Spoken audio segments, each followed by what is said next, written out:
నమస్తే, welcome to Disha TV. మొత్తానికి విద్యార్థులు పోరాడినటువంటి పోరాటం ఫలించింది. ధర్మేంద్ర ప్రధాన్ రాజీనామా చేశారు. సో విద్యార్థులందరూ కూడా విజయోత్సవాలు జరుపుకుంటా ఉన్నారు. మాట్లాడదాం, మనతో పాటు కాసిం సార్ ఉన్నారు. సో కాసిం సార్తో మాట్లాడేటువంటి ప్రయత్నం చేద్దాం. సార్, ఎవరైతే విద్యార్థులను యాంటీ నేషనలిస్ట్ అన్నారు, యాంటీ హిందూస్ అన్నారు, టెర్రరిస్ట్ భావాజాలాలు, అర్బన్ నక్సలైట్స్ అన్నారు, వాళ్ళే చర్చలకు రావడం, వాళ్ళే మాట్లాడడం, వాళ్ళే రిజైన్ చేయడానికి ఎట్లా చూస్తారు సార్? మొదట ఇది భారతదేశ విద్యార్థి యువతరం సాధించిన విజయంగా నేను భావిస్తాను. దీన్ని దేశమంతా సెలబ్రేట్ చేసుకోవాలి. యువతరం అంతా, ఈ దేశంలో ఉన్న విద్యార్థులు, యువతరము ఆలోచన పరులు, అసలు సిసలైన దేశభక్తులు. ఈ దేశం బాగుండాలని, ఈ దేశంలో అభివృద్ధి చెందాలని, పేద ప్రజలకు ప్రతి ఒక్కరికి 3 పూటల అన్నం దొరకాలని, చదువులు బాగుండాలని, ఉద్యోగాలు రావాలని కోరుకునే వాళ్ళు వీళ్ళందరూ. కనుక అసలు సిసలు దేశభక్తులు.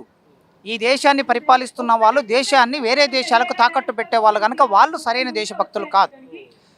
ఎవరైతే సరైన దేశభక్తులు కారో వాళ్ళే నిజమైన దేశభక్తుల వినా దేశద్రోహులని ముద్ర వేస్తారు. ఈ నేపథ్యం చూసినప్పుడు గత 3 నెలలుగా భారతదేశంలో విద్యార్థి యువతరం చేసిన పోరాటం, కాక్రోచ్ జనతా పార్టీ పేరు మీద చేసిన పోరాటం ఇవాళ విజయం సాధించింది.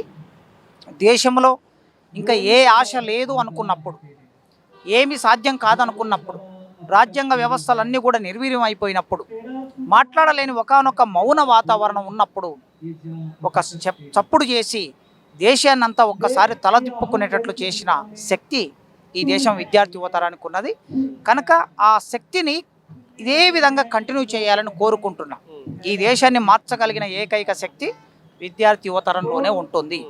పార్టీల నుంచి సాధ్యం కాదు, సంఘాల నుంచి సాధ్యం కాదు. యూత్ ముందుకొచ్చినప్పుడే పార్టీలైనా సంఘాలైనా అవి బలం పుంజుకుంటాయి.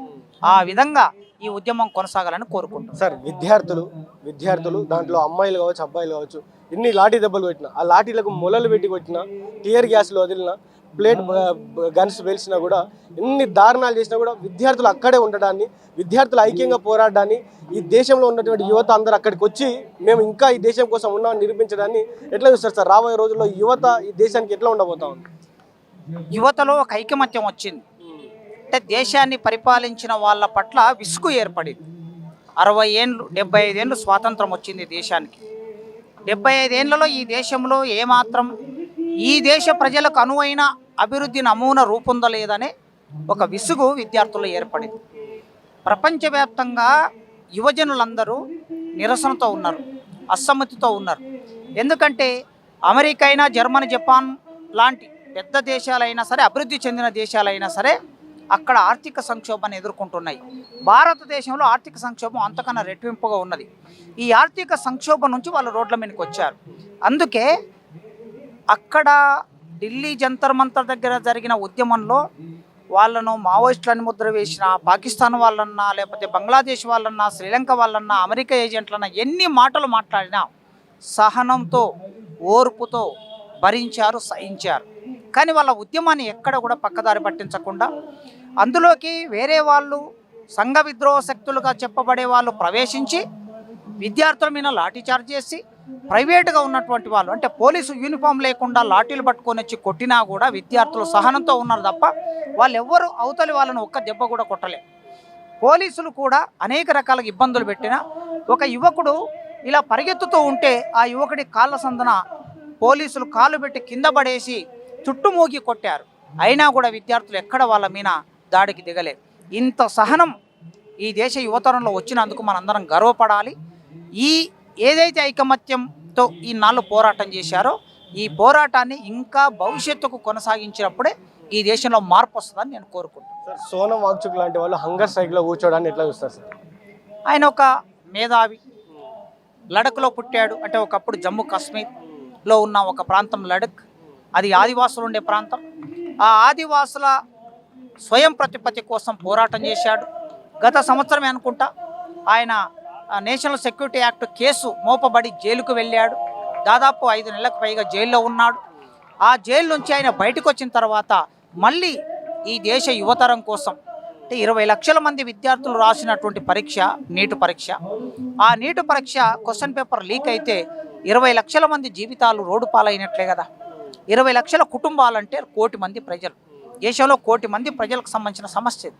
ఈ సమస్య మీద ఎవరు ప్రతిపక్షాలు పట్టించుకోలేదు, అధికార పక్షం పట్టించుకోలేదు. ఎవరు పట్టించుకోకపోతే అందరూ మౌనంగా ఉన్నప్పుడు ఆయన రోడ్డు మీదకి వచ్చి ప్రాణత్యాగం చేయడానికి సిద్ధపడ్డాడు. ఆయన అలాంటి ప్రాణత్యాగం చేయడానికి సిద్ధపడిన సామాజిక కార్యకర్త, ఒక ఇంజనీర్, ఒక ఇంటలెక్చువల్, అలాంటి వాళ్ళు ఇంకా బతికున్నందుకు, స్ఫూర్తినిస్తున్నందుకు వాళ్ళందరికీ మనం కృతజ్ఞతలు తెలియజేయాలి. సో కాక్రోచ్ జనతా పార్టీ పేరుతో ఎవరైతే అభిజిత్ దీప్కే ఈ పార్టీ స్థాపించడం కావచ్చు, ఈ ఉద్యమాన్ని లీడ్ చేయడం కావచ్చు చేస్తూ ఉన్నాడు. సో ఆ అబ్బాయి మీద ఆయన చెంపదెబ్బలు కొట్టారు. దాని తర్వాత మళ్ళీ నీలి రంగు చల్లారు. నీలి రంగు చల్లినా కూడా ఇదొక అంబేద్కర్ కలర్, ఇదొక ఉద్యమ కలర్ అంటూ కూడా తను చెప్పుకోవడం, ఈ ఉద్యమంలో తాను ఎంతో సహనంగా ఉండి పోరాడాన్ని ఎట్లా చూస్తారు? నిజానికి ఆ యువకుడు భారతదేశంలో సామాన్యమైన ఒక దళిత కుటుంబంలో పుట్టాడు. ఈ దేశంలో పేదరికానికి, అంటరానితనానికి మూలమైన ఒక కుటుంబంలో పుట్టాడు. వాళ్ళ తండ్రి ఒక ఇంజనీర్ అని నేను పేపర్లో చదివాను. ఇవాళ వాళ్ళ అమ్మ ఇంటర్వ్యూ చూశాను. ఆమె ఏడ్చుకుంటా తన బిడ్డ గురించి మాట్లాడుతుంది. నా బిడ్డను చూసి గర్వపడుతున్నా. ఇవాళ నా బిడ్డ దొంగవాడు కాదు, నా బిడ్డ దేశద్రోహి కాదు, నా బిడ్డ అన్యాయం చేయలేదు, నా బిడ్డ దోపిడీ చేయలేదు, నా బిడ్డ రేపులు చేయలేదు, నా బిడ్డ దేశభక్తుడు, ఈ దేశం కోసం పోరాటం చేశాడు, ప్రజల కోసం పోరాటం చేశాడు, నా బిడ్డను చూసి గర్వపడుతున్నా తల్లి చెప్పింది. అలాంటి బిడ్డని కన్నటువంటి ఆ తల్లికి మనం నమస్కరిస్తూ, ఆ 30 సంవత్సరాల యువకుడు ప్రపంచంలో ప్రసిద్ధిగాంచిన విశ్వవిద్యాలయంలో చదువుకుంటూ అంత నాలెడ్జ్ ఉన్నటువంటి వాడు ఇవాళ భారతదేశానికి వచ్చి నాయకత్వం వహిస్తున్నాడు. ఆయనలో ఉన్న సహనం, ఆయనలో ఉన్న ఓపిక, ఆయనలో ఉన్న ఓర్పు, అలాంటి నాయకులు ఇవాళ దేశానికి అవసరం. అవమానించిన, తక్కువ చేసిన, చీత్కరించిన, ఎక్కడ కూడా ఆవేశానికి గురి కాకుండా, భావోద్వేగాలకు గురి కాకుండా ఇంత పెద్ద ఉద్యమాన్ని నిలకడగా 3 నెలలు నడిపాడు. అలాంటి నాయకులు ఇవాళ దేశానికి అవసరం. ఈ దేశ విద్యార్థి యువతరానికి అభిజిత్ లాంటి వ్యక్తులు ఆదర్శంగా నేను భావిస్తాను.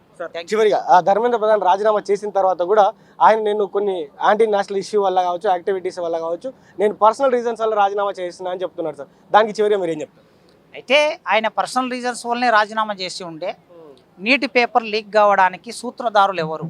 2 ప్రొఫెసర్లే సూత్రధారులు కాదు, 2 ప్రొఫెసర్లు అందులో పేపర్ లీక్ చేయడానికి వెనుక ఇంకా ఎంతమంది ఉన్నారనేది మొత్తం బయటికి రావాలి. అయితే ఏ రంగంలోనైనా, ఏ శాఖలోనైనా లోపాలు జరిగితే ఆ శాఖకి బాధ్యత వహించవలసింది ఆ మంత్రే. మనకు ఒక పార్లమెంటరీ విలువ ఉంది. లాల్ బహదూర్ శాస్త్రి లాంటి ఒక గొప్ప మనిషే రైల్వే ప్రమాదం జరిగితే ఆయన మంత్రిగా ఉన్నప్పుడు ఎవరు అడక్కముందే నైతిక బాధ్యత వహించి రాజీనామా చేశాడండి. మరి ఈయనకేమైంది అంటే, ఇంతమంది దేశమంతా అట్టుడికినప్పుడు అప్పుడు రాజీనామా చేశాడు తప్ప నీకు అసలు నైతిక విలువ లేదని అర్థం. మళ్ళీ ఇప్పుడు బయటకు వచ్చి నా వ్యక్తిగత కారణాల వలన అని మాట్లాడమంటే తప్పును పదే పదే కప్పిపుచ్చుకోవడం. కనుక ఒక విలువకు, పార్లమెంటరీ విలువకు కట్టుబడి ఉండండి. మీరు కనీసం పార్లమెంటు విలువ కట్టుబడి ఉండాలని కోరుకుంటున్నాను. సో ఇది కాసిం సార్ చెప్తున్నటువంటి మాట. ఏదైతే విద్యార్థులు చేసినటువంటి పోరాటం కావచ్చు, అభిజిత్ దీప్కే, సోనం వాంగ్చుక్ లాంటి వాళ్ళు ఈ ఉద్యమాన్ని లీడ్ చేయడం, ఈ దేశానికి అభిజిత్ దీప్కే లాంటి లీడర్ అవసరం ఉంది. ఆయన ఎంత సహనంగా, ఎంత ఓపికతోటి ఉద్యమాన్ని నడిపించాడో అంత సహనంతో ఉద్యమం నడిచింది. సో విద్యార్థుల విజయం ఇది, విద్యార్థుల ఐక్యమత్యంతో వచ్చినటువంటి విజయం. కాబట్టి ఈ దేశ ప్రభుత్వం ఏదైతే ఉందో, బీజేపీ ప్రభుత్వం, ఇంకా ఆ తప్పును కప్పిపుచ్చుకునేటువంటి ప్రయత్నం చేయదు. సో తప్పును తప్పుగా ఒప్పుకొని ఎవరైతే శిక్షార్హులు ఉన్నారో వారందరికీ కూడా శిక్ష పడేలా చేయాలి. అదేవిధంగా విద్యార్థులు తమ యొక్క సహనాన్ని చూపించినందుకు భారతదేశం రాబోయే రోజుల్లో విద్యార్థుల యొక్క గొప్పతనాన్ని, విద్యార్థులు శాంతియుతంగా చేసినటువంటి పోరాటం వల్ల ఇంకా చాలా, అంటే ఇలాంటి ఉద్యమాలు చాలా చేస్తూ ఈ దేశాన్ని కాపాడాలి, దేశాన్ని కాపాడే యువత అంటూ కూడా కాసిం సార్ చెప్పడం జరిగింది. సో చూద్దాం మరి విద్యార్థులు ఇంకా కొత్త ఉద్యమానికి ఏమైనా తెరలేపుతారా, లేకపోతే విద్యార్థులు మళ్ళీ మరో విధంగా పోరాటం చేసేటువంటి అవకాశం ఉంటుందో కూడా వేచి చూద్దాం. చూస్తూనే ఉండండి దిశ టీవీ. నేను మీ journalist Srikanth, with video journalist Prashant from Dharna Chowk, Hyderabad.